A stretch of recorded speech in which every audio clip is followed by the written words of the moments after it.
Hello everyone, কি অবস্থা? সবাই কেমন আছো? আশা করি ভালো আছো এবং আমিও ভালো আছি, আমার কবুতরও ভালো আছে। তো আজকে যেই টপিকটা সেটা হচ্ছে যে কবুতরকে রসুন খাওয়ালে কি হয় এবং কবুতরের রসুনের উপকারিতা। তো গাইজ, রসুন হচ্ছে যে কবুতরের জন্য একটা ন্যাচারাল অ্যান্টিবায়োটিক বললে চলে, কারণ রসুনের এত উপকারিতা সেটা বলার মতো নয় কবুতরের জন্য।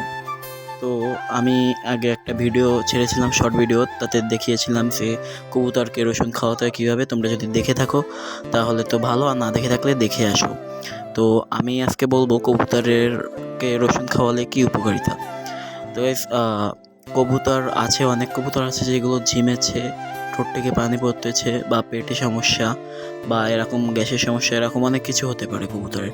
এখন তোমরা যদি এক কোয়া রসুন অর্ধেক কেটে যদি খাইয়ে দাও তাহলে তোমাদের কবুতর সুস্থ হয়ে যাবে এবং কবুতরের সেই ঝিমানো ভাব চলে যাবে, কবুতরের সেই ঠোঁট থেকে জল পড়া ভাব চলে যাবে, ঠান্ডা লেগে থাকলে সে ঠান্ডা কমে যাবে এবং সেই পেটের সমস্যা হলে সেটাও কমে যাবে।